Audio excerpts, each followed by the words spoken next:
नमस्कार सभी को। मैं रितु रानीवाला नूर सेल्फ मेडिटेशन ग्रुप में आप सभी लोगों का स्वागत करती हूँ।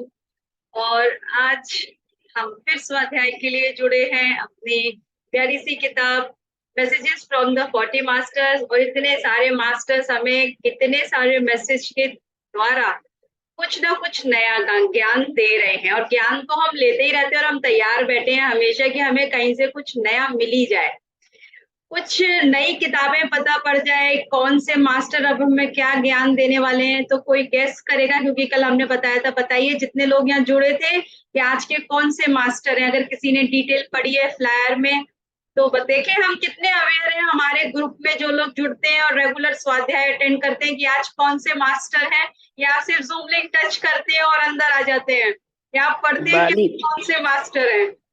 बाली बाली बाली, यस, बाली। गुड। तो बाली है हमारे साथ आज, और मीनू जी बताएंगी कि मास्टर बाली हमें क्या संदेश सुना रहे हैं सी अरुणा जी के द्वारा। हमने इस किताब के बारे में जाना, सी अरुणा जी के बारे में जाना। सभी मास्टर्स रोज हर स्वाध्याय के लिए हम नए मास्टर बुलाते हैं, हमारी कोशिश होती है उनके पास समय है तो वो आके हमें, तो नए मास्टर के द्वारा हम नए मास्टर का मैसेज लेते हैं।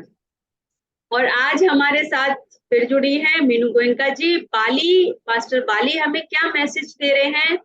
So thank you so much Meenu ji. बताइए हमें आज मास्टर बाली हमें क्या मैसेज दे रहे हैं। Over to thank you Ritu. आज मुझे फिर मौका मिला और अपना मैसेज फ्रॉम 40 मास्टर्स बुक का स्वाध्याय करने में मुझे बहुत अच्छा लगता है, क्योंकि हर रोज हम एक नए जो मास्टर को जब हम पढ़ते हैं तो हम अपनी कहते हैं ना अपनी माइथोलॉजी, अपनी जो हमने बचपन था हमने बहुत सारी बातें सुनी थी, तो हमें अपनी वो सब बातें याद आने लगती है। तो एक बार मतलब मन इतना खुश होता है ना कि आज मैसेज फ्रॉम 40 मास्टर्स का कोई ना कोई मास्टर है। तो आज हमारे बीच में हमारे मास्टर हैं जो कि श्री अरुणा जी के द्वारा चैनलिंग हुए थे, मास्टर बाली। तो आप सभी रामायण आप सभी ने सुनी होगी और पढ़ी, क्योंकि हम सबसे ज्यादा तो हम लोगों ने टेलीविजन के द्वारा जितना ज्यादा उसको समझा और उससे इतने अटैच थे कि रेडी रहते थे टीवी चलता चलाने के लिए कि ऊपर एंटीना हिलाना है, और एक ही घर में है तो कई घर के लोग इकट्ठे होते थे। तो ये सब जो हम लोग मिस करते हैं आज, वाकई में बहुत अच्छा एक समय था। अपने घरों में हम अकेले अकेले हैं, एक टीवी के सामने एक बंदा, लेकिन तब हम एक कमरे में एक टीवी के सामने पूरा कमरा भर जाया करता था।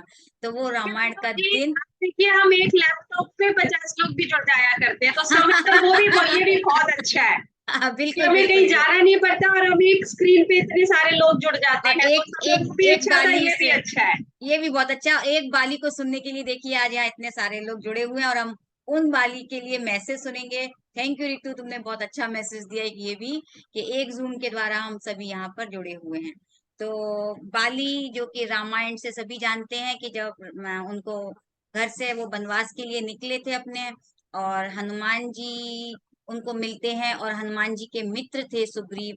तो और जो सुग्रीव थे जो बानरों के राजा थे, रीक्ष थे, जो श्रेष्ठ थे, उनके दोनों बेटे थे ये बाली और सुग्रीव। बाली बड़े थे, सुग्रीव छोटे थे। तो मैं थोड़ा सा बाली के बारे में बताऊंगी जो कि आपको ज्यादा अच्छे से उनके मैसेज को समझ पाएंगे। तो बाली एक कहते हैं कि बाली जो थे वो जो राजा जो बानरों के श्रेष्ठ रीछ थे ना, वो उनके पुत्र थे, और इंद्रराज जो इंद्र थे, इंद्र भगवान उनके पुत्र थे। तो कैसे रीछ राज के होके भी वो, और राजा जो धर्म पिता कहलाते हैं राजा इंद्र, वो उनके पुत्र थे। और इनका बेटा था अंगद, और किष्किंधा के ये राजा थे। तो कहते हैं कि बाली में इतना बल था कि वो 100 हाथियों के बराबर था। तो ये सब चीजें तो हमने रामायण से समझी थी। तो इनका जन्म कैसे हुआ थोड़ा सा मैं यहाँ इनके बारे में बताऊंगी कि सुमेरु पर्वत पे ब्रह्मा जी के जो कहते हैं ना उनके उनका एरिया था, और बहुत बड़ा एरिया था, वहां वो तपस्या कर रहे थे। तो जब इनके पिताजी जो रीछ राज थे, बानरों में श्रेष्ठ हैं, वो वहां से गुजरे तो तालाब में वो गिर गए। तो थोड़ा सा लगा कोई परछाई वगैरह, इसकी वजह से वो पानी में गिर गए, और फिर एक सुंदर सी युवती में वो परिवर्तित हो गए। तो वो उस तालाब की देखिए क्या लीला थी कि वो रीछ राज उस एक सुंदर युवती में बदल गए। और ऊपर जब वहां से इंद्र और सूर्य जो वहां से गुजर रहे थे, उन्होंने इतनी सुंदर युवती को देखा तो उनकी नजर पड़ी, तो वो तो वाह कितनी सुंदर है, और उनका मन दोनों का था चलिए उनको देख के आते हैं। तो जैसे ही इंद्र ने अपना सिर झुकाया तो उनकी जो सिर की मणि थी वो जो सुंदर युवती थी उसके बालों में गिर गई, बस सिर के ऊपर गिरी और बालों में गिर गई। उस बालों से जब वो गिर गई तो वहां से बालिका का जन्म हुआ। वो एक तो यानी युवती थी लेकिन जन्म हुआ बालिका बानर के रूप में। और सूर्य के सिर की जो मणि थी वो उनके गर्दन पर आकर गिरी, यानी जैसे ही उन्होंने झुककर देखा दोनों की तो दोनों की मणियां अलग अलग हिस्से पे गिर पड़ी और वो गर्दन में गिरी तो यानी सुग्रीव, यानी तो गर्दन पे गिरने से उनका नाम सुग्रीव पड़ा। तो इस तरह से दोनों वानर के जो पिता थे ऋषराज वो उनकी माँ भी हैं और उनकी पिता भी, माँ भी थे और पिता भी थे। तो इस तरह से उन्होंने अपना पूरा फर्ज पूरा किया। और इंद्र ने बाली को एक सोने का हार दिया कि अगर वो जो सोने का हार जो ब्रह्मा जी के द्वारा कहते हैं मंत्रों से वो पूजा किया हुआ था कि अगर वो पहनेगा तो सामने वाले का आधा बल उसको मिल जाएगा, तो ये उसको वरदान था। इसीलिए उसका अपना 100 हाथियों का बल और उसके सामने अगर कोई आ गया उसका आधा बल और आ गया, यानी किसी में अगर 1000 हाथियों का बल है तो 500 मिलके तो 600 तो इसके पास ऑलरेडी हो गया, तो ये हमेशा जीतता ही जीतता था। तो ये रावण ने भी इसको, रावण से भी ये जीत चुका था क्योंकि इसके अंदर इतना बल था। तो रावण को ईर्ष्या होने लगी, क्या इतना बलशाली है, मैं इतना ताकतवर हूँ, इतना बड़ा राजा हूँ। तो रावण ने भी इसको ललकारा। तो ये इसको कोई ललकारे और ये कभी पीछे नहीं होता था क्योंकि इसको पता था कि मैं कभी हारूंगा ही नहीं। और ये जब रावण को ललकारा तो ये जैसे ही रावण ने कहा और उस समय इसने अपना देखा नहीं, पीछे से आके उसने जैसे ही पास में रावण आया उसने अपनी उसको काख में दबा लिया। तो यानी 6 महीने तक रावण को इन्होंने अपनी काख के अंदर दबा के रखा और पूरी जोर से घुमा डाला। तो उन्होंने माफी मांगी तो भाई ठीक है भैया माफ करो, तुम जीत गए हम हार गए। इस तरह से फिर वो मित्र बन गए दोनों। तो रावण भी इनके मित्र थे। इस तरह से इन्होंने 5 युद्ध लड़े, सुग्रीव से, रावण से और राम जी से, ऐसा करके इनके। और इनकी पत्नी का नाम था तारा। तो ये भी बड़ी इंटरेस्टिंग कहानी है कि हम लोगों ने सबने सुनी हुई है कि समुद्र मंथन हुआ था। तो समुद्र मंथन से जो मणियां निकली थी 14 मणियां और उसमें से काफी अप्सराएं भी निकली थी, तो एक तारा भी थी। तो दो वहां पर थे, जैसे बाली थे वहां पर और सुषेण करके जो कि राक्षसों के वो, ये सभी देवताओं की तरफ से लड़ रहे थे, दोनों ही देवताओं के पक्ष में थे। तो बाली तो दाईं ओर थे इनके तारा के और सुषेण थे वो बाईं ओर, नहीं, बाली बाली राइट साइड में थे दाईं ओर और वो बाईं ओर थे। तो अब क्या किया जाए, दोनों को ही पसंद है वो तारा, तो कौन निर्णय लेगा। तो फिर विष्णु भगवान वहां थे, उन्होंने कहा कि दाहिनी ओर पति होता है और बाईं ओर पिता होता है, तो इसलिए सुषेण हमेशा इनके पिता बनकर रहे और बाली ने इनसे विवाह किया। तो इस तरह से विष्णु भगवान ने इनको, इस तरह से इनकी शादी हुई विष्णु भगवान के कहने पर। और फिर एक और थोड़ा सा है कि एक बार जब इनकी इन जब एक एक असुर स्त्री थी, उसके 2 पुत्र थे मायावी और डुडुम्बी। तो किस तरह से इन दोनों भाइयों में विवाद हुआ, झगड़ा हुआ, दुश्मन बन गए, ये कहानी यहाँ से शुरू होती है कि वो बाली को ललकारता है कि तुम इतना बड़ा है।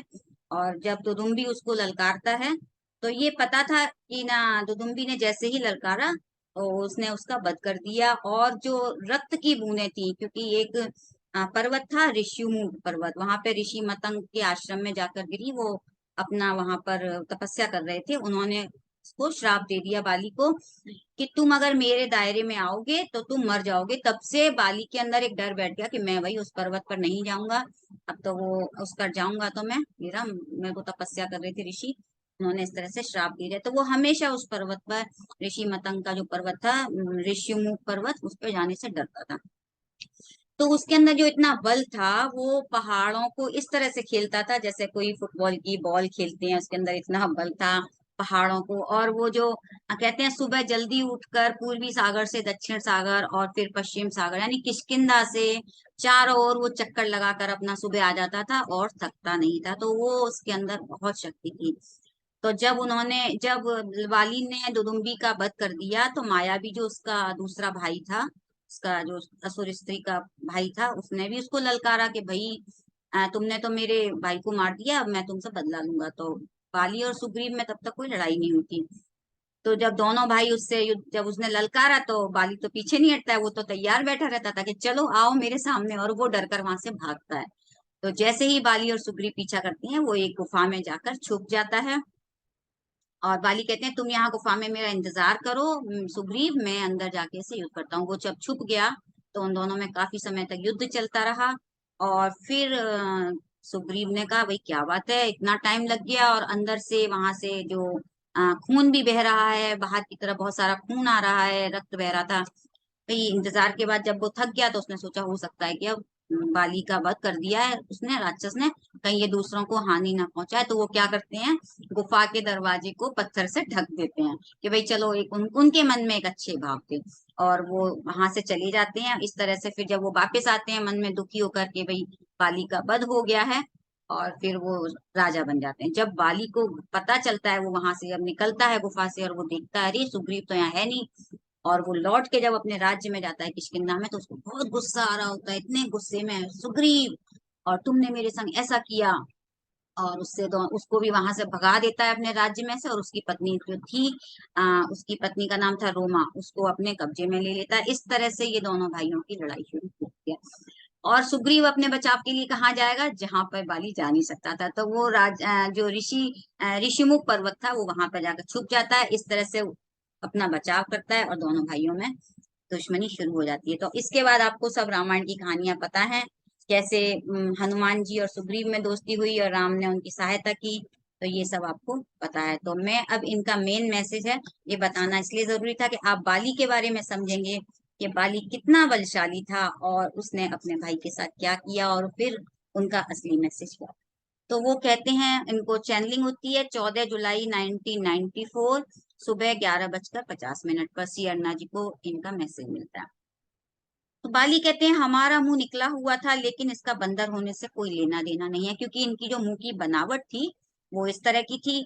हम सभी मानव रूप में थे, क्योंकि ये मानव की तरह ही सारे काम करते थे, बस इनका चेहरा ऐसा था जिस तरह से देखने में बंदर लगते हैं। मुख्य रूप से ये पहाड़ियों में ही रहा करते थे, और एक शाखा से दूसरी शाखा में उड़ने में माहिर थे, क्योंकि इनके अंदर ये हठ योगी हैं। हठ योगी होते हैं क्योंकि वो उनके शरीर बहुत बलशाली होता है, वो पहाड़ियों पर आसानी से चढ़ जाते हैं, अपने शरीर में इतना बल उनके पैदा हो जाता है कि उनको थकते नहीं है। वो कहते हैं कि पहाड़ियों के बीच कूदना और इधर से उधर जाना हमारे लिए तो बाएं हाथ का खेल था, और हम हठ योगी थे, इसलिए हम सभी के पास एक उत्तम शरीर था, यानी शरीर बहुत मजबूत था। और शरीर में कहते हैं काफी काफी दूर तक ये लोग उड़ सकते थे, यानी एक पहाड़ी से दूसरी पहाड़ी, पेड़ों से पेड़, जैसे अपने बंदर छलांग लगाते हैं, ये बहुत दूर दूर तक आसानी से उड़ जाते थे। तो ये कहते हैं किसी को आप स्वीकार मत करो, लेकिन मुझे तो करो, क्योंकि मुझे तो आप मान सकते हो ना, मैं बहुत बलशाली था। इसलिए मुझे आत्मज्ञान और बुनियादी ध्यान के बारे में ज्ञान नहीं था। इनको सिर्फ हठ योगी थे, अपने शरीर पर ध्यान रखते थे, इनको ध्यान वगैरह कुछ भी नॉलेज नहीं था। तो कहते हैं मैं सुग्रीव का बड़ा भाई, सबसे पहले मैं अपने अद्भुत भाई सुग्रीव के बारे में बताऊंगा, क्योंकि देखिए आज इन्होंने खुद कहा इसमें मेरा अद्भुत भाई, यानी वो एनलाइटेंड, उसको कहा इन्होंने कि मेरे भाई में बहुत ज्ञान था। वो अपने अवतार के एक परफेक्ट मास्टर थे। और उनकी एक सुंदर पत्नी जो रोमा थी, उनका उन्होंने रोक लिया था जब वो लौट के आए थे। तो एक आकर्षक महिला थी, और बेशक भाई ने उनकी इतनी अच्छी तरह से देखभाल की कि वह किसी अन्य पुरुष के बारे में सोचने से कतराती थी। यानी वो एक तरह से सती होती हैं, जो अपने पति के द्वारा किसी का नहीं सोचती हैं, पतिव्रता पत्नी होती हैं। तो कहती हैं वो कहते हैं कि अगर किसी को पुरुष या पति कहा जाए तो केवल सुग्रीव था, यानी वो सुग्रीव को ही अपना पति एक ही रूप में पुरुष होता है उसको मानती थी। और शुरू से ही मैं सुग्रीव के प्रति बहुत गुस्सैल भाई था, यानी सुग्रीव इतने कूल थे कि उनके पिताजी की जो भी जायदाद थी, और इनका नेचर था कि मैं सब कुछ कब्जे में ले लूं, तो इनके पिताजी ने जो जायदाद थी उसका 3 हिस्सा, राज्य का 30 हिस्सा तो इनको दे दिया था बाली को, और एक हिस्सा सुग्रीव को दिया। फिर भी इनकी नीयत ऐसी थी कि वो चाहते थे कि वो मैं सारा उनका सारा प्रॉपर्टी, जो भी जमीन जायदाद थी, इनका सारा अधिकार मैं अपने ऊपर अपना कब्जा कर लूं। तो कहते हैं मैं शुरू से मैं बहुत गुस्सैल था, और सुग्रीव था वो समर्पण नेचर के थे, आत्मसमर्पण करना सीख लिया था।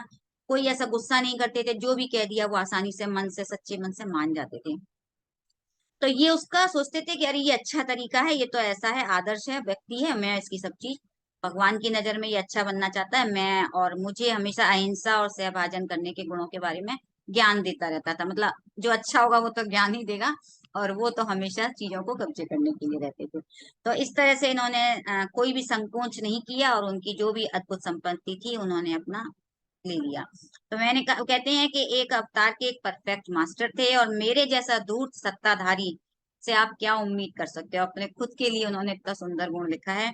मैं हमेशा इस धारणा में रहता था कि वो हमेशा अपने अवचेतन में कमजोर है। अवचेतन में कमजोर का शब्द का मतलब है कि आज हम जब हम ज्यादा अपनी कॉन्शियसनेस से जुड़ जाते हैं तो हमारा अवचेतन माइंड होता है, हमारी जो मन कहते हैं ना ध्यान करते हैं तो हम अपने अवचेतन से ही जुड़ते हैं, अपने सबकॉन्शियस माइंड में चले जाते हैं। तो जो मन में बहुत शांत होते हैं, बहुत कूल होते हैं और आप कह सकते हो कि बहुत पेशेंस होता है जिनके अंदर, तो उनके अवचेतन माइंड में वो ज्यादा रहते हैं। और जो कॉन्शियस जैसे ये होते हैं कि भाई हम चेतन माइंड में ज्यादा लॉजिकल होते हैं, दिमाग लगाते हैं, हिसाब किताब ज्यादा करते हैं, ज्यादा सोचते हैं, तो ये अपना चेतन माइंड से काम करते थे। तो कहते हैं मेरा वो सामना नहीं कर सकता था क्योंकि ये थोड़ा सोचते थे कि वो तो कमजोर है और ये उसको इस तरह से, और उसकी पत्नी को भी जबरन उसको कैद में ले लिया। कहते हैं मैंने उससे जबरन जब भी वह भी ग्रहण कर लिया। अब तो सुग्रीव के पास रहने के लिए ना जगह थी ना पत्नी थी कि, लेकिन मेरा भाई अपने सिद्धांत जीवन में कुछ भी केवल मेरा नहीं है, यानी भाई में इतना जो कहते हैं ना, अरे जो है सब कुछ तो तुम्हारा ही है। तो ये इस सिद्धांत पे चलने वाला इनका भाई था और पालन करने में वो दृढ़ था। लेकिन ध्यान करने के लिए वो जंगल में चला गया। जब सब कुछ छीन लिया इन्होंने तो वो वहां से निकल जाते हैं सुग्रीव, और से उनको धक्का मार के निकाल दिया, कहा कि अब यहाँ पर तुम्हारे लिए कुछ भी नहीं है। तो जब वो वहां से निकल जाते हैं जंगलों में, तब इनको वहां पर हनुमान जी मिलते हैं। क्योंकि इनको ये इंद्र के पुत्र थे बाली और ये सूर्य के पुत्र थे। तो जब बाली को माला दी गई, इसको बाली को माला दी थी इंद्र भगवान ने उनको, कि तुम्हारे अंदर बल आ जाएगा। तो इनको सूर्य भगवान ने हनुमान जी और इन दोनों को कहा था कि आपको हनुमान जी मिलेंगे और एक सुंदर मित्रता मिलेगी। तो ये इनको वरदान था, इसलिए जब इनको हनुमान जी मिलते हैं तो बहुत ही एक अच्छा एक मित्र मिलता है। तो इसमें लिखा है तब तक हनुमान ध्यान के मास्टर थे, यानी हनुमान जी को तो बहुत अच्छा ध्यान आता था। तो इन्होंने उनसे ध्यान सीखा और हनुमान जी ने भी सुग्रीव से बहुत कुछ सीखा। तो दोनों ने एक दूसरे से सीखा और यही इन दोनों के बीच का एक बहुत मजबूत बंधन बन गया। कहते हैं सुग्रीव के ध्यान में जाने के बारे में जानकर उन्हें अब उनको ये भी गुस्सा आने लगा। अब भाई ये तो ध्यान बहुत अच्छा कर रहा है, यानी किसी को जब बर्दाश्त नहीं होता है ना तो कोई भी चीज अच्छी नहीं लगती है। पहले उसका पैसा ले लिया, उसकी बीवी, अब वो ध्यान कर रहे हैं। तो ये ध्यान कर रहा है तो वो उनकी पत्नी को लेकर जंगल में वहां जाते हैं कि डांटने के लिए, है ना, गुस्सा करके दिखाते हैं। तो कहते हैं आप अपनी पत्नी को ले जा सकते हैं, यानी अब उनकी पत्नी को वापस कर देंगे। लेकिन सुग्रीव ने कहा नहीं, अपनी पत्नी को मुझे एक ऐसे व्यक्ति के रूप में प्यार करने के सबक सीखने की आवश्यकता के बारे में सलाह दी। उन्होंने कहा नहीं, ये आप अपने पास रखिए इसको, और ये आपके पास अच्छी तरह रहेगी, आपको प्यार से रहेगी, आपके साथ आपको प्यार के लेसन सिखाएगी। तो अपनी पत्नी को वो मना कर देते हैं। फिर वो और समझाते हैं अपनी पत्नी को कि नहीं, तुम्हें इनके साथ ही रहना है, तभी तुम मेरी एक अच्छी मित्र हो, एक अच्छी पत्नी हो, तुमने अपना फर्ज पूरा करोगी। तो फिर उसे दोबारा बंदी बनाकर जिसे रखा था क्योंकि वह दूर नहीं जा सकती थी, और एक दोस्त की तरह दुश्मन की सेवा करने को कहा उससे कि तुम इस दुश्मन की सेवा एक दोस्त बनकर करना, मेरे भाई को अपना दोस्त समझना। इस तरह से उन्होंने अपनी पत्नी को, तभी तुम मेरी पत्नी कहलाओगी, इस तरह से उन्होंने अपनी पत्नी को ये कहकर छोड़ दिया। तो उनकी पत्नी के मन में उनके प्रति बहुत सम्मान था, एक गुरु भावना थी, वो थी। यह कहकर उसने अपनी पत्नी को फिर से वापस भेज दिया। और मैं यही चाहता था कि सुग्रीव की इस शिक्षा ने अपनी पत्नी के जीवन को महत्वपूर्ण रूप से बदल दिया, यानी इसके बाद से उसकी पत्नी में और भी परिवर्तन आ गया। अब वह मेरे जीवन में सक्रिय भाग लेने लगी, यानी अब वो पहले जैसे पत्नी की तरह नहीं थी, अब ये उनके साथ पत्नी की तरह वो रहने लगती है उनके साथ। और जल्द ही मेरे प्रशासन में भी मेरा दाहिना हाथ बन गई, उनका हर तरह से साथ देती थी। वह मेरी जिंदगी का अहम हिस्सा बन गई। इस अवधि के दौरान राम ने मुझे सिखाने के लिए मेरे खिलाफ युद्ध छेड़ दिया, और इसके बाद जब इनके साथ दोनों अच्छे रिश्ते बन गए दोनों के, तो इधर राम जी से फिर राम जी का इनका युद्ध वगैरह शुरू हो जाता है। कहते हैं कि राम जी फिर इनको समझाते हैं कि तुमने ये गलत काम किया, जो मैंने आपको कहानी सुनाई अभी कि इनकी लड़ाई होती है, फिर राम जी इनको समझाते हैं कि ये तुमने गलत किया है, अपने भाई की पत्नी को अपने साथ रखा है।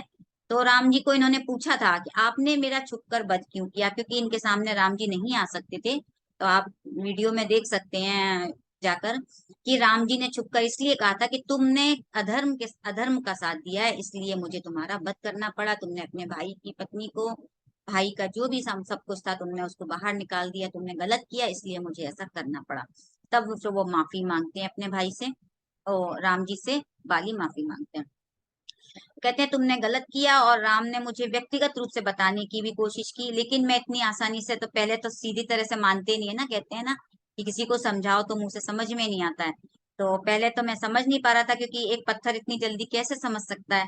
फिर जब युद्ध वुद्ध हो गया तब उनको समझ में आया, और मैं शरीर से एकदम क्षीण क्षीण हो गया। तब मेरे को समझ में आया कि मेरी उसकी जो पत्नी थी, युद्ध के बाद मेरे भाई की पत्नी ने मेरा पूरा सहारा बनी वो, और मुझे जैसे जैसे बोली मैंने वैसे वैसे किया। तब इनको समझ में आया, कह रहे देखो ये मैंने इसके साथ क्या किया, और ये मेरा पूरा सपोर्ट कर रही है।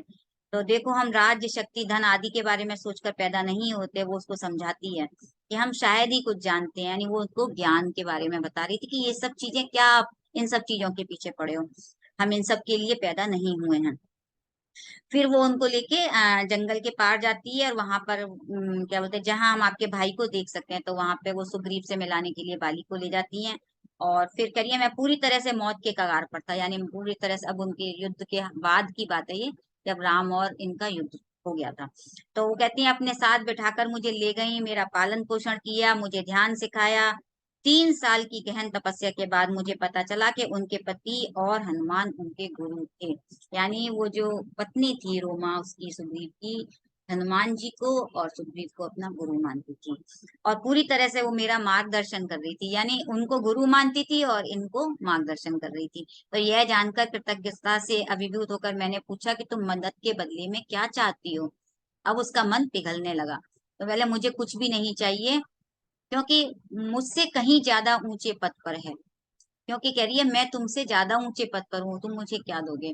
मैंने उनसे पूछा कि क्या कोई रास्ता है जिससे मैं उनके स्तर या मेरे भाई के विकास के स्तर तक पहुंच सकता हूँ। अब वो भी चाहते थे कि मैं भी, अब ये लोग इतने ऊपर हैं तो मैं भी अपना कैसे अपने आप को आगे बढ़ाऊं। तो कहती हैं कि हाँ क्यों नहीं, अपनी मदद स्वयं करो। तो ये तो पत्री सर भी हमें कहते हैं, हमने गीता में भी पढ़ा है कि अपनी मदद स्वयं करें, अपने बारे में सब कुछ जानें, उद्धरे आत्मने आत्मना, यानी हमें अपना उद्धार स्वयं करना है। कोई हमारी मदद नहीं कर सकता, बस हमें कोई गाइड कर सकता है, बता सकता है। हमें अपने आप को स्वयं से जुड़कर ही हमें अपना समझना है। कहते मैंने पूछा कि ये कैसे करना है। उन्होंने उत्तर दिया, सीता ने खुद को रावण को नहीं दिया, राम के आने की प्रतीक्षा कर रही थी। उन्होंने उदाहरण दिया सीता का कि देखिए जिस तरह से सीता जी रावण के साथ थी, है ना, रावण को पहचानो आप, रावण क्या था। फिर उनको समझ में आता है। हाँ, तो वो ध्यान करते हैं, और जब वो ध्यान करते हैं तो वो ये बता के वो चली जाती है वहां से, कैसा महसूस किया था सीता के बारे में आप महसूस करो, आप रावण ने कैसे क्या किया वो उसको ध्यान करो, और वो पिछले 15 वर्षों से आपके साथ हूं मैं, तो जबकि मैं तो अपने पति के साथ सिर्फ 7 साल ही थी, और आपके साथ तो मैं 15 सालों से हूँ। तो वो सुग्रीव को केवल पति की तरह नहीं और उसकी प्रशंसा करती हैं। और फिर कहती है मैं तो आपकी आभारी हूँ, मैं उनकी इतनी आभारी हूँ, इतना कहकर वो मुझे गुफा में 3 दिन के लिए छोड़कर चली जाती है वहां से। तो अब ये अकेले क्या करें, अब अकेले तो ध्यान ही करना था, इनको सबको ज्ञान तो दे दिया उसने, रास्ता भी दिखा दिया। कहती है वो सोचने लगते हैं बाली, अब मैंने जीवन में क्या हासिल किया। मैंने हमेशा अपनी भाई की इच्छाओं को छीना। देखिए अब जब आत्मा होती है ना, जब कोई रास्ता दिखाता है ना, तो सबसे पहले आत्मा कचोटती है कि हाँ मैंने क्या क्या गलती की थी। अपना जीवन पूरा सोचते हैं वो कि हाँ मैंने अपने भाई के साथ क्या गलत किया, मैंने उसकी पत्नी के साथ क्या किया, मैंने लोगों को कैसे कैसे किया। तो यहाँ पे जब वो ध्यान करते हैं तो उनको समझ में आता है कि मैंने अपनी भाई की इच्छाओं को छीना, मैं किस तरह का जानवर हूँ। अपने आप को वो फील करने लगे। मुझे नहीं पता, लेकिन वो सोच रहे थे कि अब आगे क्या करना है।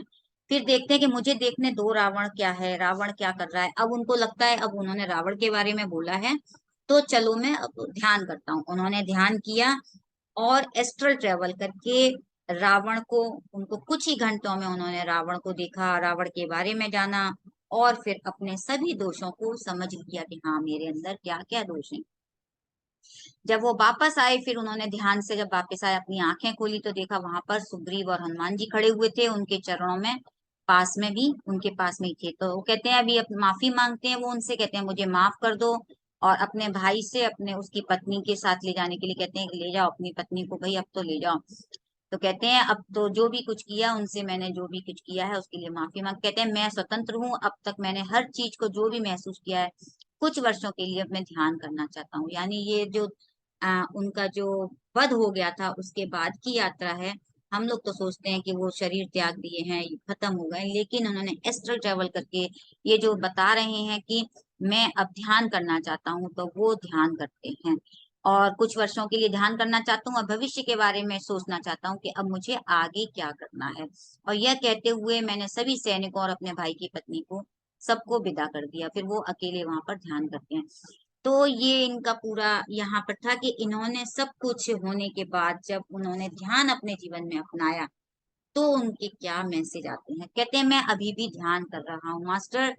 जब ध्यान करते हैं तो आज भी वो अपनी उन्नति के लिए, जितने मास्टर्स हैं सभी ध्यान कर रहे हैं और वो उनकी भी प्रगति होती है और हमारी भी प्रगति होती है। कहते हैं मैं अभी भी ध्यान कर रहा हूँ और अब मैं अपने जैसे लोगों को उनके गलत कामों के बारे में सलाह देने की कोशिश करता हूँ। यानी उनको सही राह दिखा रहे हैं कि जो मैंने किया है आपको ऐसा नहीं करना है। और हालांकि यह मेरी क्षमता का केवल एक हिस्सा है। यानी उन्होंने ये चीज बता दी है कि मैंने बस उतना ही बताया। कहते हैं ध्यान से आप एक बार में 100 काम कर सकते हैं। यानी हमारे अंदर इतनी क्षमताएं पैदा हो जाती हैं कि हम बहुत सारे काम कर सकते हैं। हमें बहुत सारी सिद्धियां पैदा हो जाती हैं, हमारे बहुत सुंदर ज्ञान उतरने लगता है। तो ऐसा नहीं है कि हम सिर्फ ध्यान से एक कर सकते हैं, हम बहुत सारे काम कर सकते हैं। ये कोई चुनौती नहीं है। करें मैं कोई चैलेंज नहीं कर रहा हूँ कि मैं इतने सारे काम कर सकता हूँ, ये तो मैं क्वालिटी बता रहा हूँ। किसी भी साधक के लिए ये सब सामान्य बातें हैं। अगर मैं इसे ऐसी पृष्ठभूमि के साथ कर सकता था तो आप क्यों नहीं।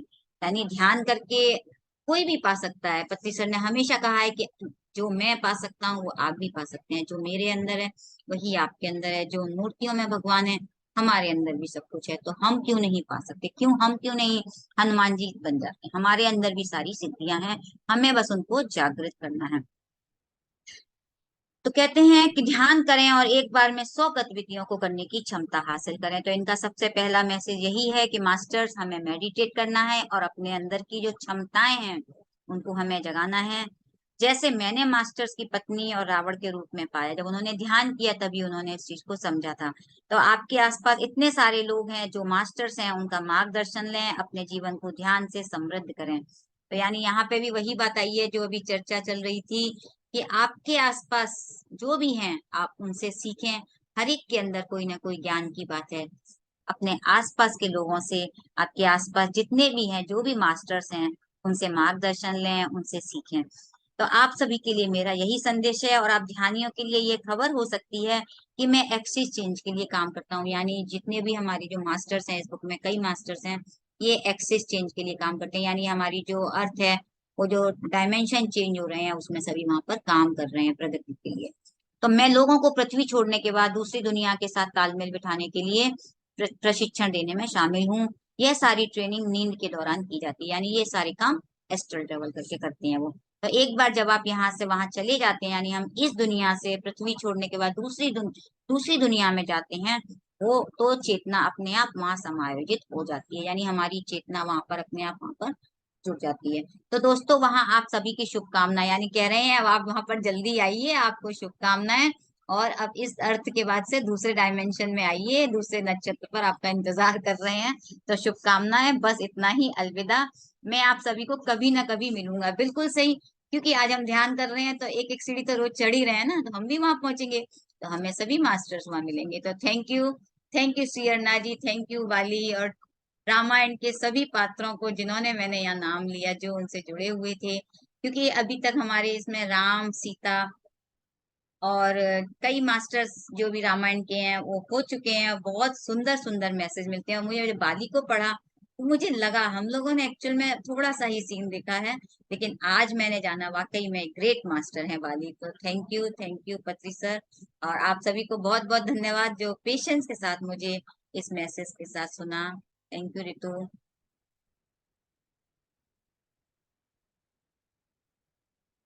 Thank you so much.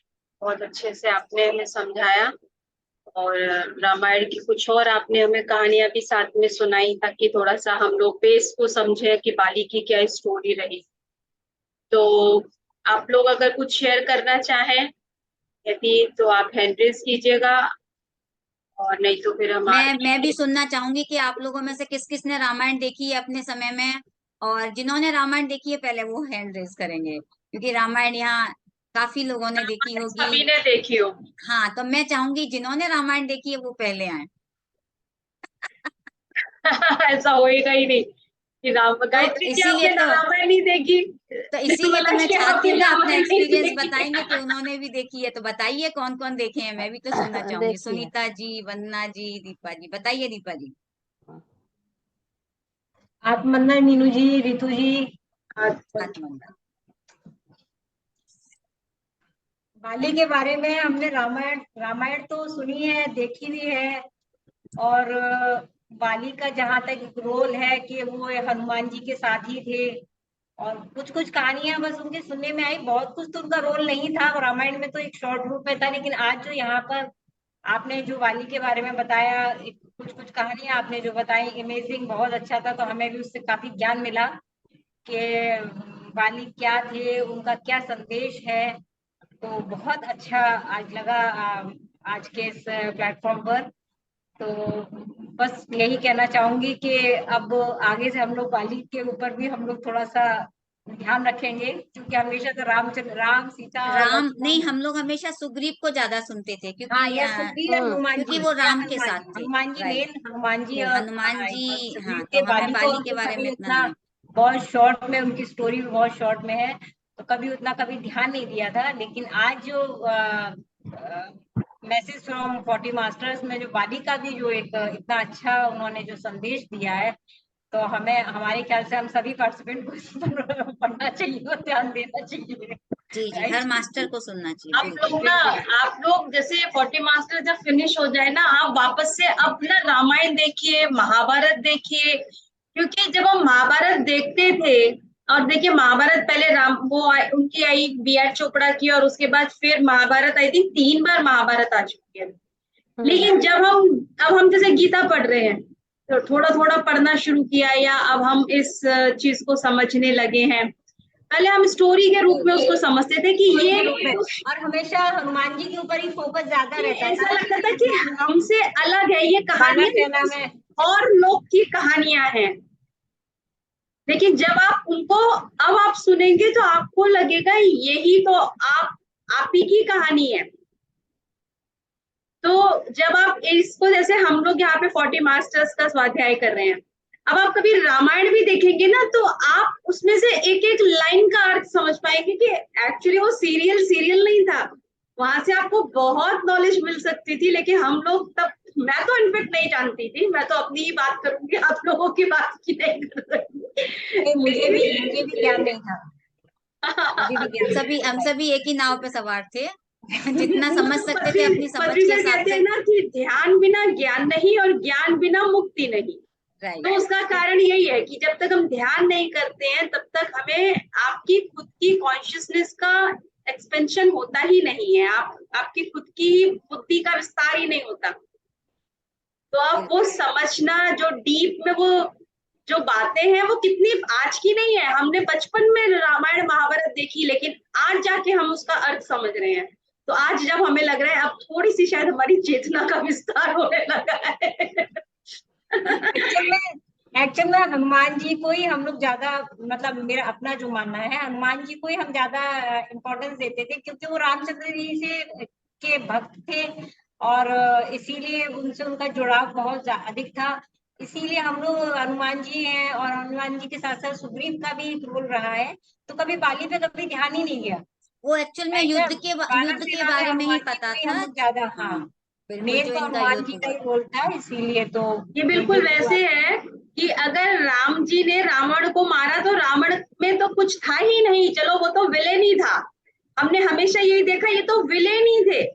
बिल्कुल, नहीं हमने ज्यादा थे। गहराई तक उनके अंदर तक रावण का, समझा ही नहीं। रावण का, हाँ हाँ, है ना, रावण का भी ऐसा बहुत ही अच्छा है। स्वाध्याय है। हाँ, जबकि रावण सब का भी अपने आप में, जैसे वो जो एक श्लोक है कि पूर्णमिदं पूर्णमिदः पूर्णस्य पूर्णाय, यही है ना कुछ, पूर्ण मुदच्यते। पूर्ण मुदच्यते, मैं हमेशा लास्ट का वर्ड भूल जाती हूँ। तो यानी कि ऐसा नहीं है कि बाली में कुछ वो नहीं था, उनमें भी अपना एक विजडम था। सभी अपने अपने तरीके से कंप्लीट ही है, लेकिन हम जो हाईलाइट हो रहा है ना, जिसको हाईलाइट highlight हो रहा जा है। रहा है, हम सिर्फ उसी को समझते हैं यही हीरो है। बस यही हीरो है। चलिए बस चलिए, आगे भी दूसरों को सुनते हैं, राइट। आगे भी हम दूसरों को सुनते हैं। Thank you Deepa ji, thank you, आपने जी, अच्छा शेयर किया। आप अनम्यूट कर लीजिए अपने आप को। हाँ जी, वंदना जी। सुनीता जी को बुलाया मैंने, हाँ, सुनीता जी को बुलाइए, वंदना जी का कैमरा कैमरा ऑफ करो। आत्मनंदन मैम, ऑफ। वंदना। हम लोग का वही सोचना था, बाली स्वार्थी था ना, तो सोचते थे बाली का सुग्रीव का सारा चेहरा हड़प लिया, पत्नी ले लिया, राज ले लिया, लेकिन गलत फहमी के कारण दोनों में तो पहले बहुत प्रेम था। युद्ध के बाद वो अपना भाई को मरा समझा, उसके बाद वो पत्थर ला के अपने राज को बचाने के लिए वो चला गया था, लेकिन उसके भाई में बाली में लगा, सुग्रीव को लगा कि भाई के हम रक्षा कर रहे हैं, मतलब समाज को, लेकिन बाली को लगा कि मेरा राज हड़प के और गद्दी पर बैठ गया, वहीं से दुश्मनी शुरू हुआ था। बिल्कुल बिल्कुल। जी, यही तो राम जी बढ़िया। अपना सच्चाई का साथ दिए थे, हनुमान जी तो उनके साथ, सुग्रीव के साथ पहले से थे। एक्चुअल में हम लोगों ने पहले बस हो उतना जाता ही है ना। सुना था कि बाली में बल था और इतनी ताकत थी, लेकिन जो हाँ, उसका जन्म जो हुआ ना, मैंने इस बुक में वो पढ़ने सब के नहीं बाद जानती एक्स्ट्रा, थी। हाँ, क्योंकि एक्स्ट्रा नॉलेज मैंने जब जानी ना, तो मुझे समझ हाँ में आया इनके नाम ऐसे क्यों रखे गए थे, और हाँ ये हाँ हाँ। वानरों के ये राजा लेकिन थे। पहली बार हम लोग भी सुने, हम लोग नहीं मैंने भी, सुने थे, बस हाँ, युद्ध रामायण और महाभारत की कहानी जानते हैं, लेकिन जन्म का कोई मतलब कहीं पर सूचना नहीं दिया गया था। सही बात है, क्योंकि बहुत देखिए, अच्छा ज्ञान हाँ, दिए हैं। क्योंकि मंथन से भी जुड़े हुए हैं ये, है ना, समुद्र मंथन से भी जुड़े हुए हैं, हाँ बिल्कुल। हाँ। चलिए, थैंक यू सुनीता चलिए, जी, thank you. Thank you ma'am, बहुत वंदना जी अच्छा लगा कैमरा इस ऑन कर जानकारी। लीजिए अपना। Thank you. और अभी ये भी अनम्यूट हुई थी, गायत्री जी। गायत्री, वंदना हाँ, जी वंदना क्या जी के कहें? बाद, हाँ, वंदना जी बोलिए। वैसे तो रामायण तो पूरी देखी है मैंने, और मैं जानती भी इनके बारे में थोड़ा बहुत, लेकिन मैं इतना इसके बारे में खास बात ये जानती हूँ, जब बाली की डेथ हुई थी तो तारा रो रही थी, उसकी पत्नी बहुत। तो उसके गुरु आए तो उन्होंने कहा कि क्यों रो रही है, उन्होंने कहा मेरा पति मर गया, मेरे पति को मार दिया, बस यही कहे जा रही थी, मेरे पति को मार दिया। तो वो कह रहे थे तेरा पति मर गया, तुझे पढ़ा तो है? बोली नहीं, जो इसमें रहता था वो कहाँ गया। देखिए, वो बॉडी हमने तो रामायण में देखा था, और आज के इसमें क्या था कि वो उनको ध्यान सिखाती हैं। देखिए कितना दूसरा पहलू, देखिए, वो उनको ले जाती हैं, सुग्रीव से मिलाती हैं, हनुमान जी से मिलाती हैं, और कहती हैं ये मेरे दोनों गुरु हैं, है ना, और उनको रास्ता भी वही दिखाती हैं, छोड़ के भी जाती हैं, तभी वो साधना करते हैं, तब उन्हें अंदर की चेतना जागती है, वो एस्ट्रल ट्रेवल करते हैं। तो ये किसने बताया? ये सुग्रीव की पत्नी ने बताया। तारा तो उनकी अपनी पत्नी थी, हाँ, लेकिन उनको मार्गदर्शन किया सुग्रीव की पत्नी। तारा की पत्नी का तो मुंह होगा, वो तो पत्नी थी ही उनकी। तारा तो उसकी थी, बाली की। जी। तो मतलब उनके गुरु ने ये बताया था कि जो ये पति तुम्हारा पड़ा है, जो तुम इतनी बिलक बिलक के रो रही हो, तो बोली जो इसमें रहता था, मतलब गुरु ने कहा वो कहाँ गया। तारा बोली जो इसमें रहता था, तभी उनके नेत्र खुले कि कौन रहता था, तो मेरे भीतर भी रहता बिल्कुल सही। है ना, इसलिए वो वो नेत्र चेतना, खुले। बिल्कुल, हाँ, वेरी मच। हम अपने को शरीर माने बैठे हैं ना, कि मैं वंदना, शरीर का नाम वंदना है, लेकिन कोई वंदना कहता है तो हाँ, झट से मैं आ जाता, बहुत बढ़िया। जबकि मैं एक आत्मा हूँ।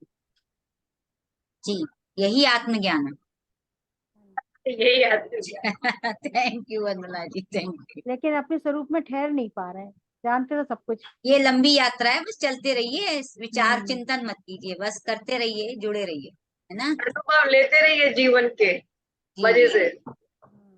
चलिए, गायत्री जी और थी हमारे बीच में भी, जी गायत्री जी, जोड़िए हाँ, इनको। आत्मवंदन। मीनू जी ने जो बोला ना, आज ही मैंने सुना ये बाली के बारे में। सीरियल में तो देखते हैं हम, ऐसे देखने के खातर, और बाली बाली को तो विलन बना दिया था, तब तो सुग्रीव का सब कुछ ले लिया था, तो वैसे ही समझते कि ये विलन है। लेकिन आज मीनू जी ने डिटेल में समझाया, तो मैं भी ऐसे आश्चर्य हो गई कि बहुत अच्छा समझाया आपने, आज ही सुनने को मिला डिटेल में। और ये 40 चैप्टर्स वाला तो पहले से मेरे को भी करने का ही है, सुनने का है सब। मैंने ही नक्की ऐसे कर लिया कि पहले से सब सुनूंगी, तो पहले देखते थे खाली सीरियल, महाभारत रामायण सब देखते थे। ऐसे बुद्धि जो हमारी चलती वहां चलती नहीं थी, जैसे रितु जी ने बोला ना, ऐसे ही देखने खातर देख लिया करते थे। सबका ऐसा ही है। लेकिन अभी जो आप समझाते हैं ना, उसमें ही समझ आती है कि क्या क्या था है। धीरे धीरे जैसे जैसे हम ध्यान करते हैं ना, तो हाँ। कहते हैं ना कि आप खुद ही समझने लग जाते हैं उन चीजों को। तो बस यही चेतना का बहुत अच्छा। विस्तार है जो हर दिन हर क्षण हो रहा है। मीनू जी ने बहुत अच्छा समझाया। थैंक यू जुड़े गायत्री। रहिए, रोज नए मास्टर आपको नए नए मास्टर्स आके इतने मैसेजेस सुनाएंगे कि आप कहेंगे वाह, ये तो हमें हाँ, पता ही नहीं था। जो गौरव जी ने कल बताया ना, वो भी बहुत अच्छा। हर हाँ, वीकेंड को उसको वो आए तो अच्छा है। नहीं नहीं, गौरव जी एक्चुअली थोड़ा बिजी भी हैं, और अच्छा अच्छा। अभी थोड़ा सा सभी की देखिए अपनी पर्सनल लाइफ भी है, हाँ तो हाँ, वो भी है, वो भी है। वीकली आते हैं वो। हाँ हाँ, तो उन्होंने हमें अगर वीकली भी समय दिया है तो बहुत अच्छा है, क्योंकि ये वो बहुत सेवा अच्छा। ही कर रहे हैं, ताकि लोग जो इतनी प्रॉब्लम से जूझ रहे हैं, जो खुद भी ठीक कर सकते हैं सिर्फ अपने माइंड से। हाँ हाँ माइंड है ना, सारी बीमारियां, बहुत ज्यादातर बीमारियां क्या है, साइकोसोमेटिक। हम हाँ सोचते हैं कि मैं बीमार हूँ, मैं बीमार हूँ, बस सोच सोच के हम और बीमार हो जाते हैं। तो गौरव जी बहुत मॉडलिटीज में उनको परफेक्शन है उनका। तो वो सेवा ही कर रहे हैं ताकि लोगों को ये क्लैरिटी हो कि आप अपनी जो उनके डिजीजेस हैं आप अपने आप ठीक कर सकते हैं, यू आर द मास्टर। तो इसीलिए वो एक एक वीक, और देखिए एक ही टॉपिक है लेकिन वो अलग अलग इश्यूज पे आपसे बात करेंगे। जैसे कल उन्होंने डाइजेस्टिव इश्यूज पे बात किया, जैसे हाँ, डायबिटीज। पहले माइंड पे किया। हाँ, बहुत अच्छा। पहले दिन हाँ उन्होंने पूरा हमें बेस समझा दिया था कि क्या रीजन। हाँ अभी वो धीरे हाँ धीरे आपको एक एक प्रॉब्लम के लिए हफ्ते में एक एक बार उसके बारे में बताएंगे। नेक्स्ट शायद जो वो कह रहे थे, इंसोम्निया, जिनको नींद नहीं आती है या हाँ। कुछ भी अपने चॉइस से वो हमें बताएंगे। तो वो नेक्स्ट वीक जब वो खाली होते हैं, जो दिन उनका फ्री होता है, वो हमें वो दिन मिल जाता है। हम लोग लकी हैं कि वो हमें आके बता रहे हैं। वो भी प्रॉब्लम है ही, मेरे को भी नींद कभी कभी आती नहीं है, आधी रात हो जाती है, तो वो अच्छा होगा। चलिए ठीक है, अब जल्दी हाँ ही जुड़ेंगे अगले हफ्ते गौरव हाँ जी से। तो आप अपने प्रश्न रखिएगा उनसे पूछने के लिए। हाँ ठीक है? हाँ, और हाँ अपना जो जो वो बताते हैं तो उस समय नोट डाउन जरूर कीजिएगा, उससे आपको हेल्प होती है बाद में जब भी पढ़ेंगे। हाँ। रिमाइंड होता है कि कई बार जैसे सुन लिया और निकल गया आपसे। निकल गया, सच्ची बात है। अभी बार बार आप पढ़ेंगे ना तो आपको वापस से रिकॉल होगा कि गौरव जी ने बताया था तो मैं इस पे काम करती हूँ। हाँ, बराबर है। तो आप नोट डाउन कर लिया करो।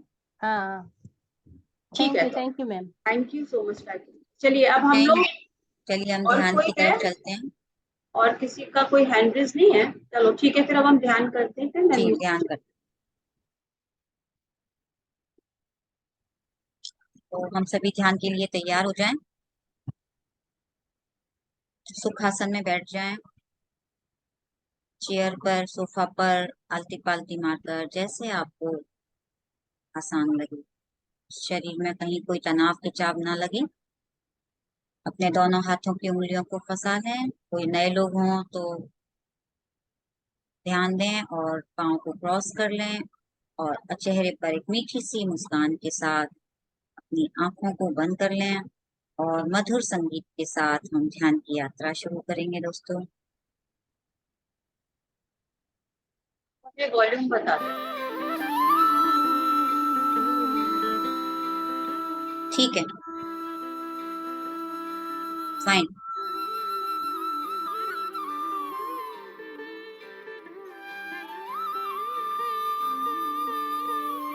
अपने आप को स्थिर कर लें। ऊपर से नीचे तक अपने स्वयं का, शरीर का अवलोकन करें। पूरी तरह से शरीर के हर पार्ट को एकदम शिथिल छोड़।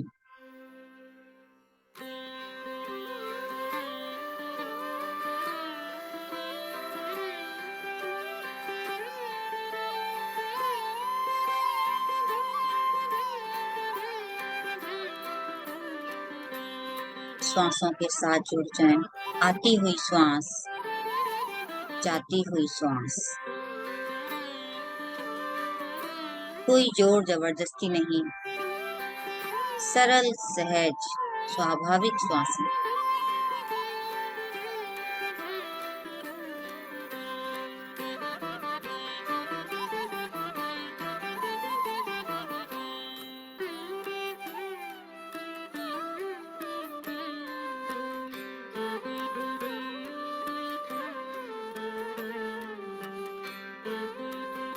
गहरी लंबी सांस लें, नाक से श्वास अंदर और मुंह को गोल करते हुए श्वास बाहर। पूरी अंदर पेट तक श्वास लेनी, श्वास अंदर पेट बाहर, श्वास बाहर पेट।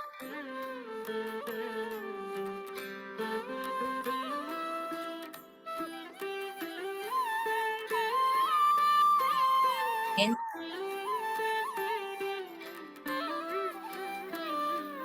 breathe out.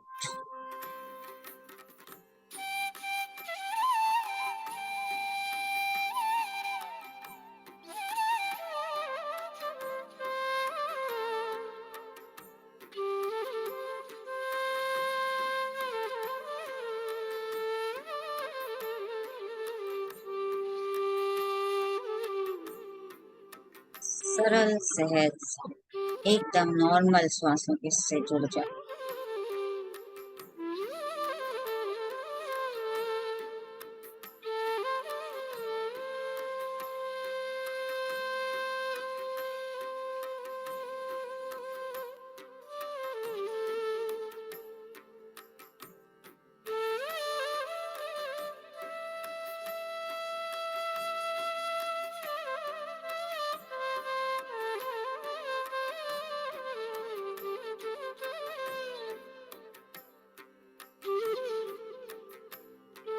सिर से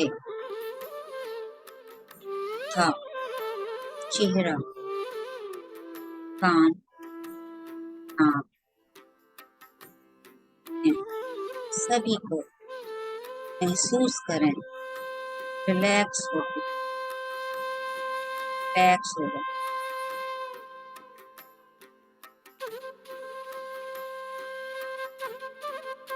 एकदम शांत।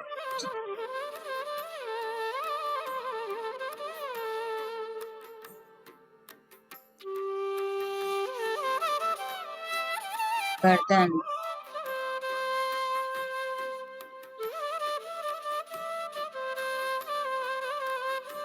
रिलैक्स होते हुए महसूस करें।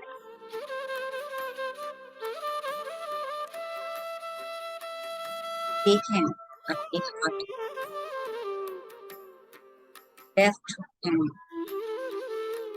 पूरी तरह से रिलैक्स हो रहा है। राइट हैंड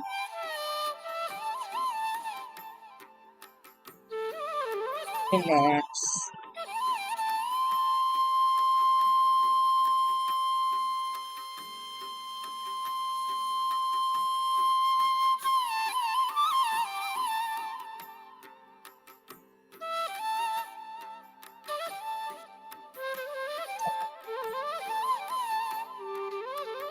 पर part, middle part, lower back,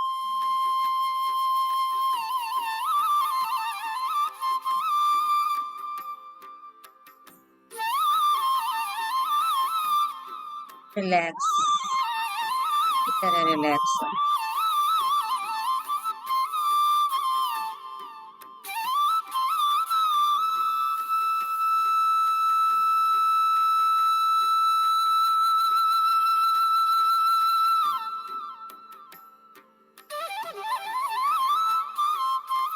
Eyes, internal organs,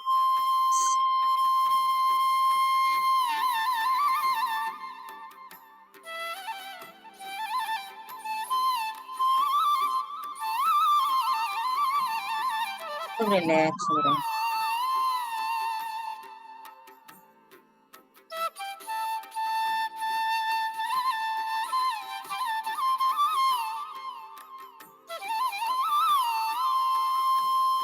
घुटने, thighs, calf muscles, ankle, एड़ी, तलवा, उंगलियां, सभी पूरी तरह से रिलैक्स हो जाए। पूरा पैर एकदम आराम की अवस्था में।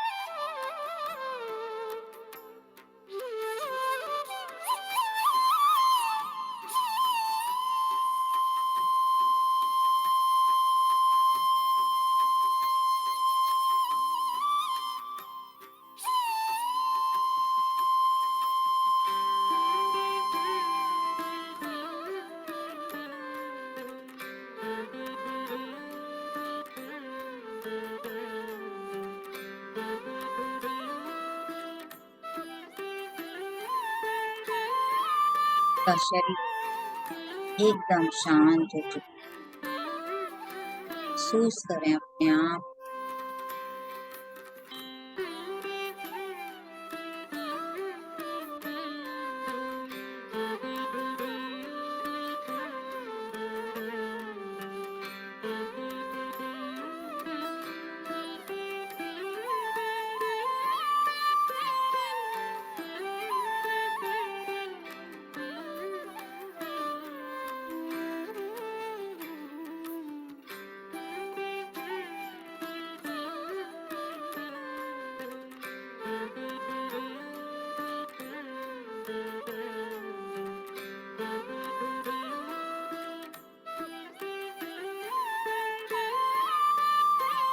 तो पूरी तरह से खाली।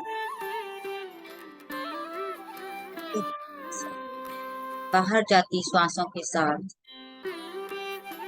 नाक, एंजाइटी, नेगेटिव थॉट्स सब बाहर निकलते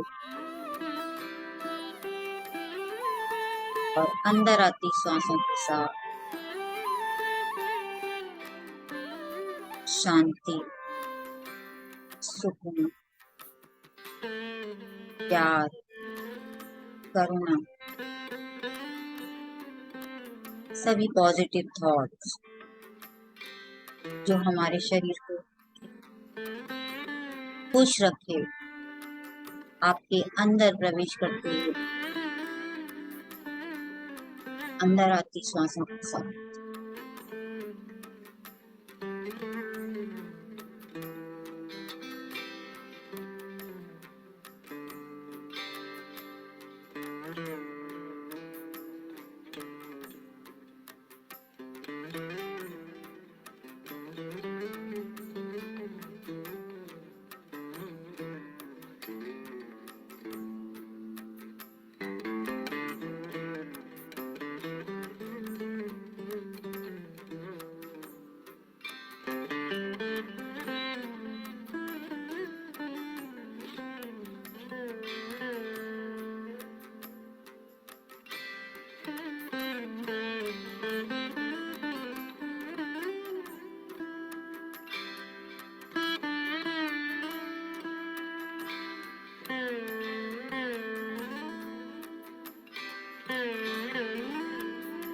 जुड़े रहें अपनी श्वासों के साथ।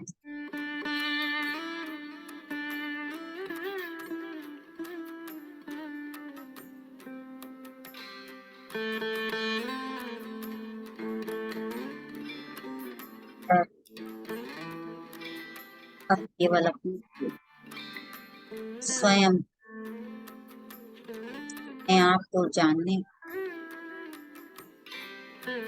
आत्मा की प्रगति के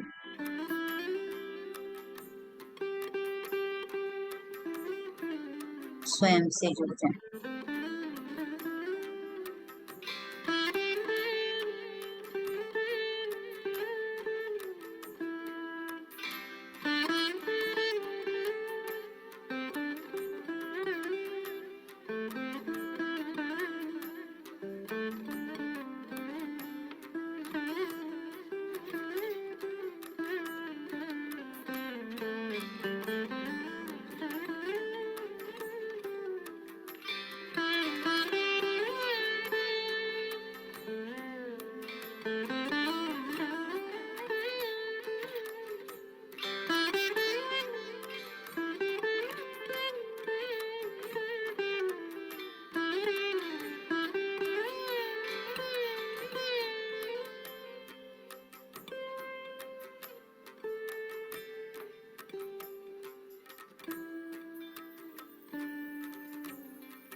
कई बार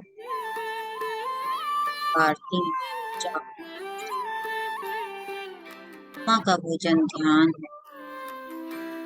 आत्मा को हमें तृप्त करना है ध्यान से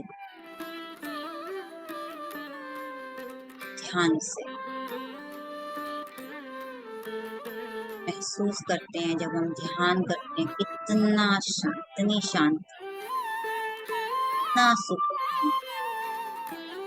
हमारी आत्मा तृप्त हो जाती है।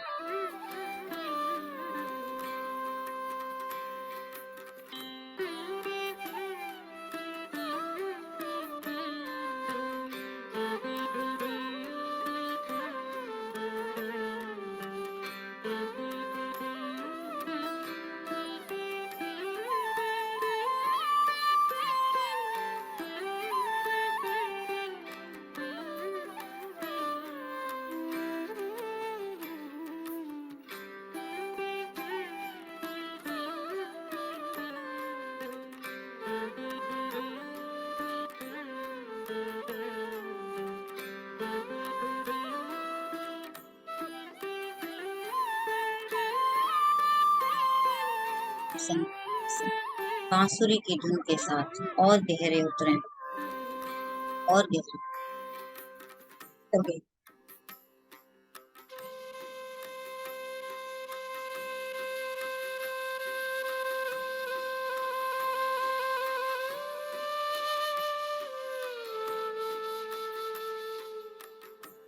जब तक ना भूले आंखें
केवल अपना ध्यान आती और जाती सांसों पर बनाए रखो।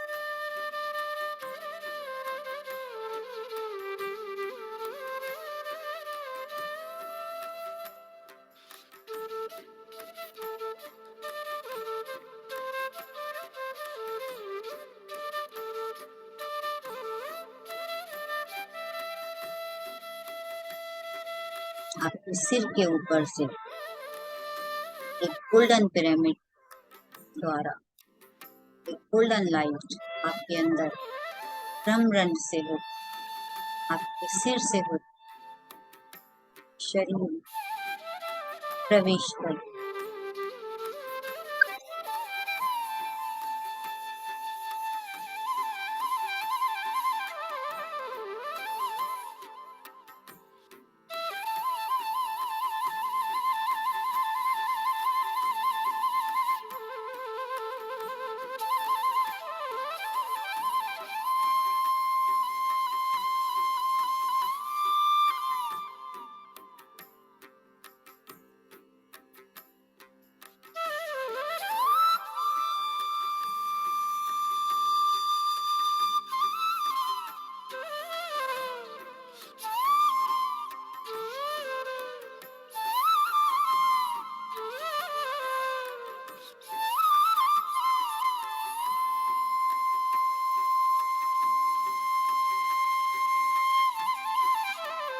से हो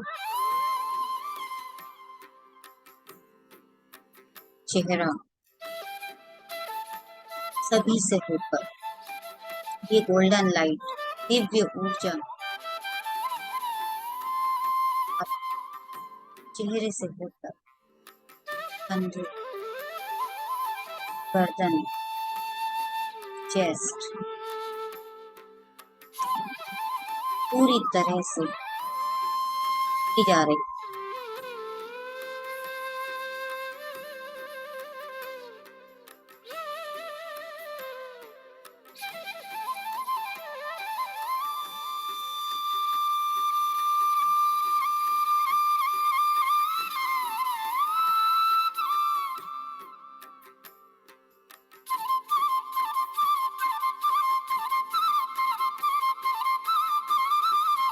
महसूस कर, दुखी करें अपने अंदर दिव्य ऊर्जा।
ऊर्जा को प्रवाहित होकर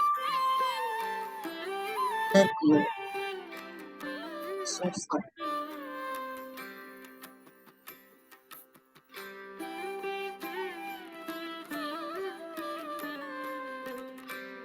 जैसे किसी ने शावर खोल दिया।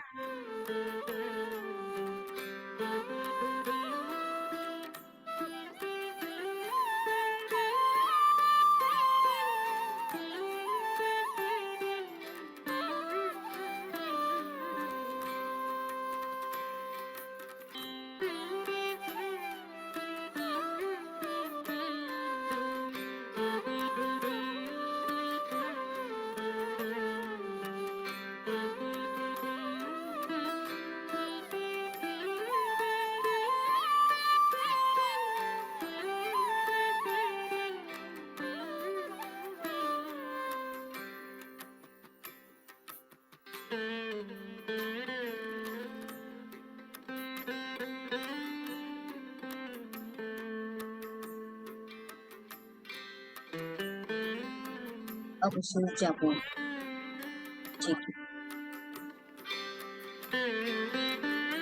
थाइस,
पूरे शरीर में, हर एक पार्ट, हर एक सेल, हर एक मसल में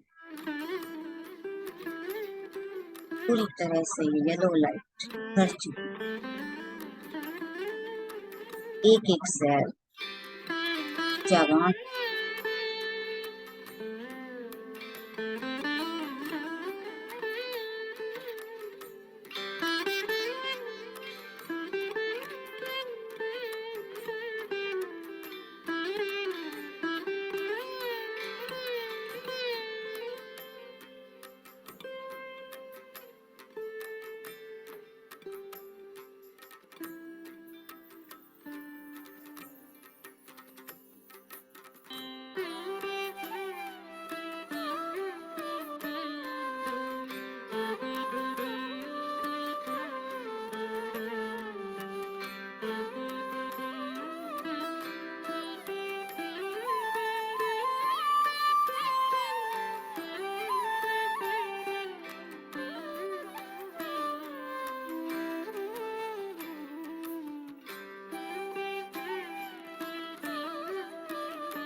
जुड़े आप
सांसों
सांसों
ध्यान से पकड़ा।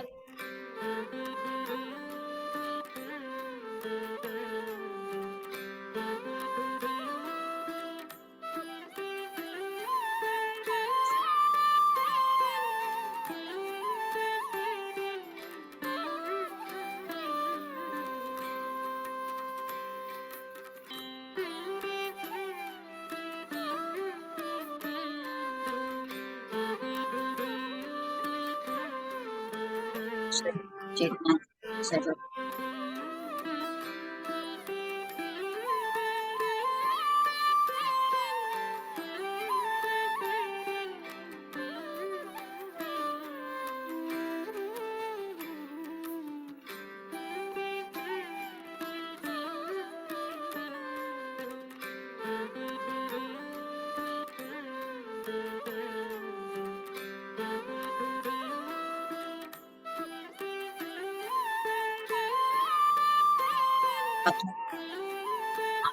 पर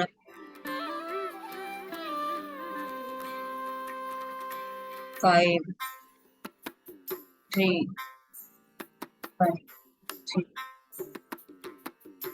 3 के अंदर अपनी आंखों को खोल, प्रेम से मुस्कुराहट के ध्यान से अंदर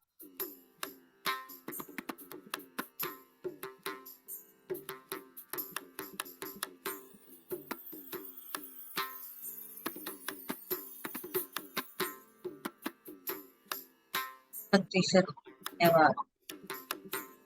ये भी फिजिकल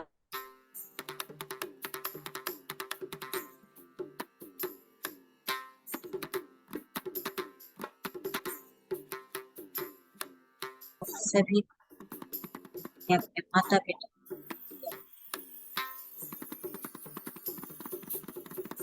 सभी 5 तत्वों से हमारा शरीर बना, 5 तत्व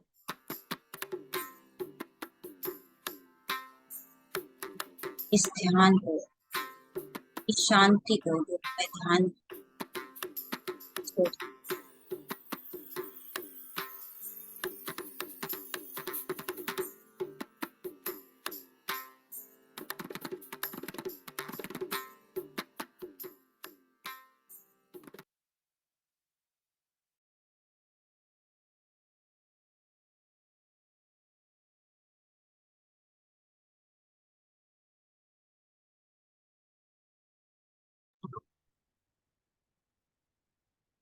थैंक पास जिसके पास पानी रखा हो, हाथ में पानी ग्लास हो, बॉटल, पानी को धन्यवाद कहेंगे। पानी चार्ज कर लें दोस्तों। पानी को देखेंगे पहले। इस पानी के अंदर 7 रंग, सभी नदियों का संगम, शांति, सौभाग्य, प्रेम। 3 बार थैंक यू करेंगे। Thank you, thank you, I love you, I love you, I accept myself. खुद को एक्सेप्ट करें। I accept myself, I accept myself. और इस पानी को ग्रहण करेंगे सभी।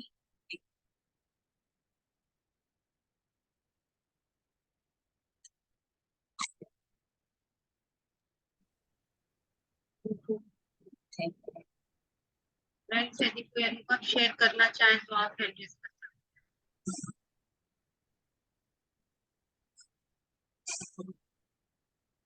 किसी का कोई एक्सपीरियंस हो, कोई ध्यान के बारे में कुछ जानना चाहते, सेशन से